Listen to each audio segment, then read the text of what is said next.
Você acha que existe valorização do professor por parte dos pais?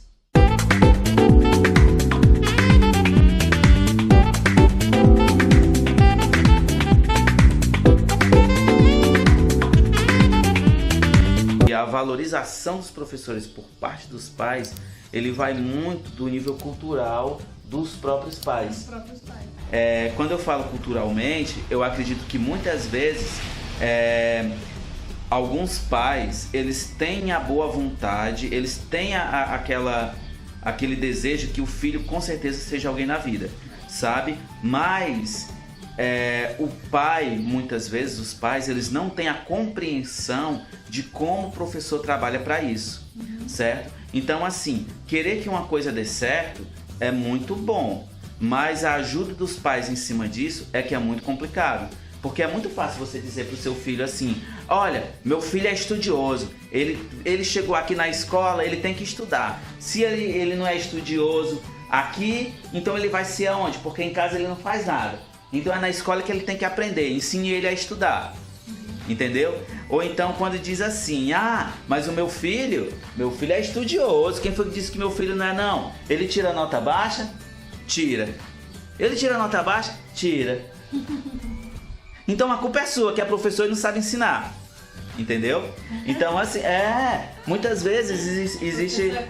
o professor sempre é culpado das coisas. A primeira coisa que o professor tem que colocar na mente é que aquela repreensão que o pai faz do professor para com seu filho, mesmo que seja injusta, que é injusta, certo? O pai que não conhece o cotidiano e a vida do professor, certo? Fique sabendo, você que é pai, que se você de alguma maneira fala mal do professor, você não conhece a rotina do professor. Você não conhece o que ele passa realmente para saber como é. Você que fica 4, 6 horas com seu filho, nós ficamos 8 horas durante o dia, porque agora a escola é tempo integral. Né? Então a maioria do dia, do tempo do dia do aluno, quem fica com ele somos nós. Então nós sabemos como é essa dificuldade. Às vezes o pai não tem coragem de passar 10 minutos com o filho, imagina 4 horas, 8 horas. Entendeu? Mas sim, mais uma vez, você que é professor, entenda.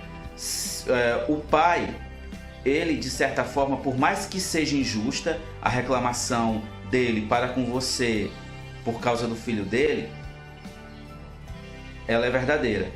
Ela é injusta, mas ela é válida. Por quê? E o professor, ele tem que entender que essa reclamação sempre vai acontecer, certo? Mas por que ele faz isso? Porque ele gosta do filho dele. Ele ama o filho dele. Quando a gente ama, mesmo estando errado, a gente apoia. É verdade ou é mentira? Isso, pá! Não, mas eu não sou assim, certo? Não é assim porque você de repente tem um nível de compreensão da vida do professor, né? Tem uma compreensão maior. Quando o professor ele tem essa consciência, não é? O negócio flui até melhor, ele fica menos estressado. Porque às vezes o próprio professor ele vive assim numa rotina tão rápida, tão corrida, que ele não tem como parar para repensar sobre aquilo que ele está recolhendo, né? Ele vai acolher o pai muitas vezes, né? E o pai já chega com 4 pedras na mão assim: olha, aquele pai que vive de dar presente para filho, para suprir a necessidade afetiva, a falta dele, a ausência dele em casa, pode ter certeza, viu, que o filho vai conseguir suprir isso com outra pessoa, seja com um namorado, um namoradinho, uma namoradinha, seja com um amigo na rua, ou uma pessoa que nem tem uma boa influência, né? Mas é a pessoa que está dando atenção para ele, né? Isso aí exatamente, isso aí é para você. Para os pais, a única referência que os filhos deveriam ter é ou deles ou do professor, sabia? Então assim, os pais, alguns pais, inclusive, alguns pais acham que o professor ele deve ter mais influência na formação da vida dos filhos do que eles próprios, do que os próprios pais, entendeu? Então você entende o seguinte, que de repente o pai, certo? Que infelizmente por situações da vida não é uma boa peça, não tem uma boa índole, né? Ele tem na esperança do filho se identificar na figura do professor. Não, o meu pai infelizmente ele não é um bom exemplo, vou me espelhar no professor para tentar ser gente na vida. E isso às vezes é ruim pra gente que é professor, porque deixa a gente assim num nível de santidade, como se a gente não pudesse errar ou não pudesse fazer nada, entendeu? E os pais, eles cobram isso da gente, certo? Claro, eu não gosto de falar palavrão, não é certo falar palavrão, eu odeio falar palavrão. Eu não fui educado falando palavrão, então eu fico desconcertado quando eu falo palavrão, certo? Mas se de repente, numa dessas, o filho solta um palavrão, o pai solta um palavrão, o filho vai repetir lá na escola. E se às vezes o professor sem querer fala um palavrão e o filho chega em casa, por mais que o pai seja acostumado a falar palavrão, por mais que o pai seja acostumado a falar palavrão, se o filho fala um palavrão e o filho diz que ouviu na escola porque foi o professor que falou, pronto, o professor é demonizado.